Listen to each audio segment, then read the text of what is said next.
Réveil souriant pour nous, supporters stéphanois, car nous reprenons la deuxième place du championnat de Ligue 2 grâce à cette victoire 2-1 contre Nancy.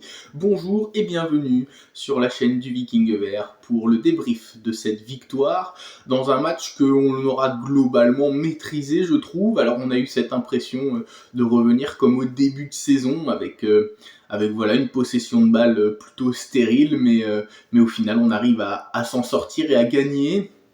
On va revenir sur le match tranquillement, mais avant tout cela, n'hésite pas à t'abonner à la chaîne, liker la vidéo et me donner ton top et ton flop de ce match et ton homme du match, bien entendu, en commentaire.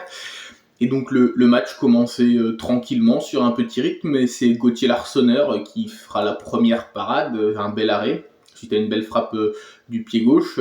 Voilà la seule alerte en 20 minutes à peu près. Et puis à la 27e minute de jeu, on ressort magnifiquement la balle sur le côté gauche avec un dédoublement Anan Boaki et Davitashvili qui lance en profondeur Cardona qui d'une belle feinte couche le gardien et puis le lobe en piquant le ballon, un magnifique but de Cardona, même s'il y avait sans doute hors-jeu. Je pense que si la VAR avait été en Ligue 2, je pense que le but aurait été refusé pour une position de hors-jeu, mais à vitesse réelle, franchement, pour l'arbitre, c'était compliqué de le voir parce que la caméra de beIN Sport était très bien placée et honnêtement, à vitesse réelle, on n'aurait jamais pensé qu'il y avait hors-jeu. Et c'est hors-jeu d'une jambe, quoi. C'est vraiment un petit hors-jeu, mais voilà, il n'est pas sifflé, donc ça fait notre bonheur et on continue tranquillement. Davitashvili a eu une opportunité également où il contrôle mal le ballon et est contré par le défenseur nancéen, mais c'est à peu près tout dans cette première mi-temps où on avait le ballon, mais rien ne se passait, pas grand-chose à vrai dire. Et en deuxième mi-temps, on repart en prenant la possession de balle. Et c'est Ferreira avec un beau jeu avec Aymen Mouefek qui lui remet dans la surface et qui se fait tacler, penalty logiquement sifflé par l'arbitre, et c'est Flo Tardieu qui le transforme et met le but du break. Et là, moi, je pensais qu'on allait enchaîner.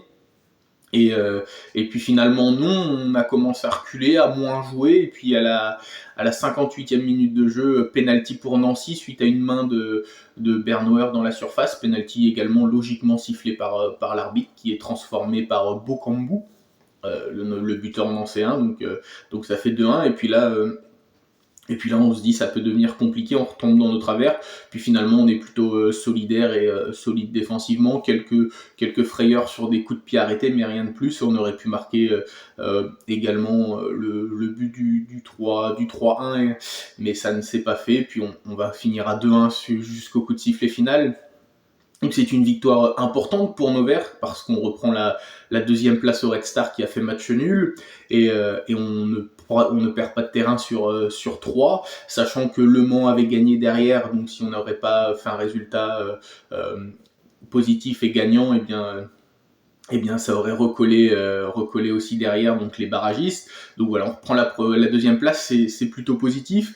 Après dans le jeu, je trouve qu'on a été très patient face à une équipe nancéenne qui joue en 3-5-2 très reculé, très défensif. Donc c'était pas du jeu foot flamboyant, c'était pas ce que Horneland demande, des buts à tout va, des actions et tout ça, mais il faut savoir être patient aussi dans un match. Donc c'est pour ça que je dis j'ai eu l'impression de nous retrouver comme au début de saison où oui, c'est pas forcément éblouissant, c'est pas parfait, c'est pas beau, mais c'est plutôt efficace. La ressortie de balle pour le premier but, l'intensité qui est mise sur la ressortie de balle avec le jeu en triangle sur le côté gauche qui amène la passe à Cardona, bah c'est une très belle action, une très belle ressortie de balle qui amène un but très joli au final, même s'il y a potentiellement hors-jeu. C'est une belle action de foot, je trouve, et je trouve qu'il y a eu quelques actions aussi en deuxième mi-temps qui étaient pas mal. L'action qui amène le penalty, c'est pareil, c'est un jeu dans un petit espace, triangle et tout ça, et ça fait des différences. Il n'y a pas besoin d'en faire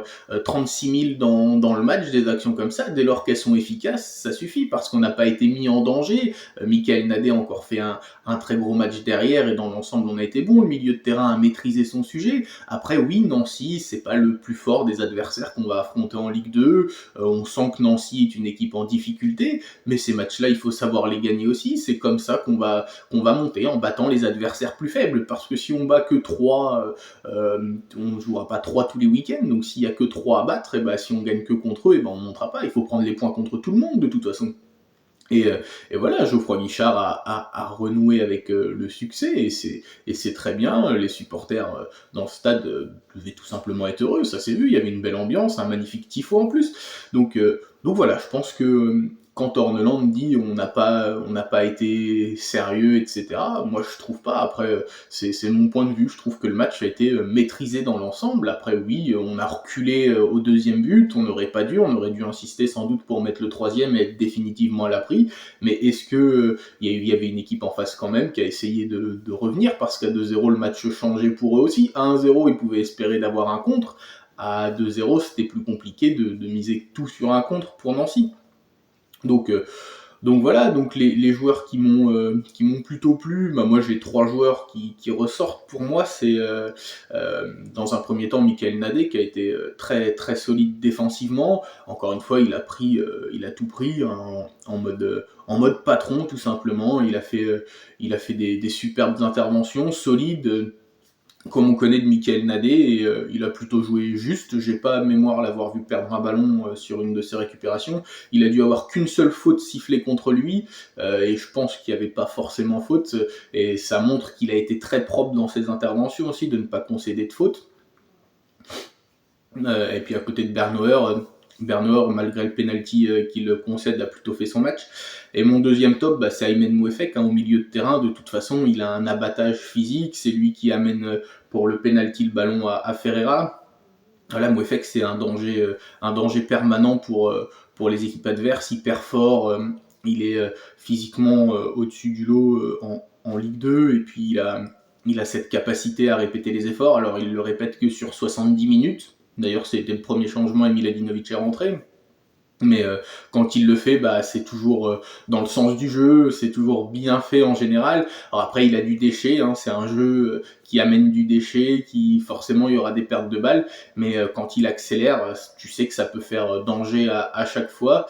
Et puis le troisième, ça a été Cardona. Je l'ai trouvé très intéressant. Déjà, il a marqué, très intéressant dans ses appels, dans son mouvement. Ça a été un des éléments déclencheurs de pas mal d'actions. Même si le jeu tendait côté gauche, Cardona faisait pas mal pour créer les décalages côté gauche avec ses appels, et je trouve que défensivement il est revenu en fin de match, il dégage un ballon en touche, voilà, sur une action qui aurait pu être dangereuse pour Nancy.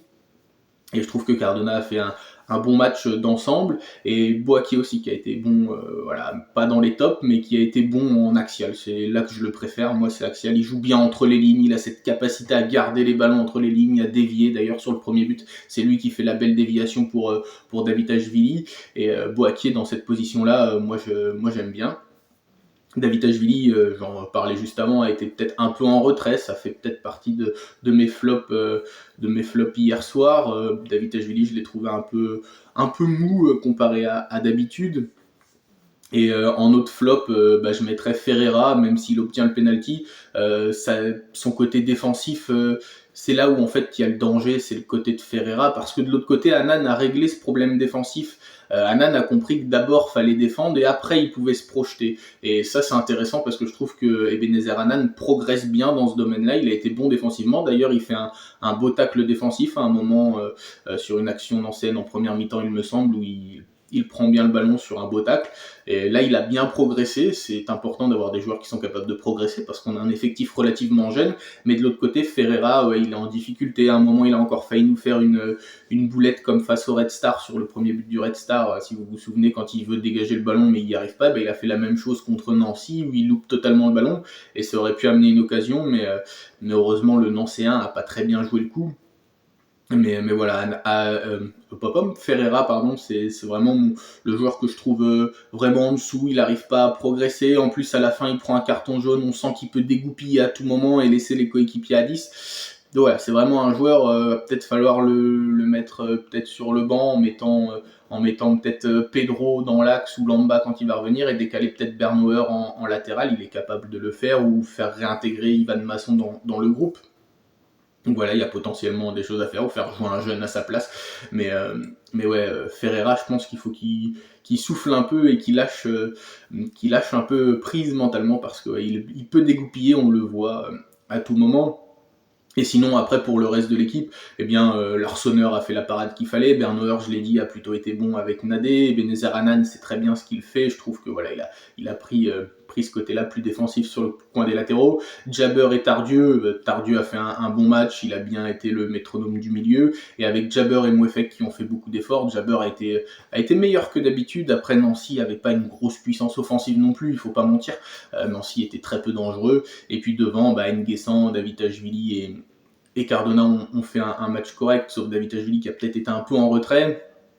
Et sur les rentrants, il y en a pas eu beaucoup. Hein. Il y a eu Miladinovic à la place de Mouefek, donc Miladinovic n'a pas eu le temps en 15 minutes de montrer grand-chose, et puis N'Guessan en 10 minutes a loupé 2 belles occasions qui auraient pu être des occasions de but, mais il a loupé ses transmissions, mais pas facile de rentrer à 2-1 comme ça quand on est jeune, je pense. Mais N'Guessan, voilà, pas très très à l'aise, je trouve, sur le front de l'attaque stéphanoise.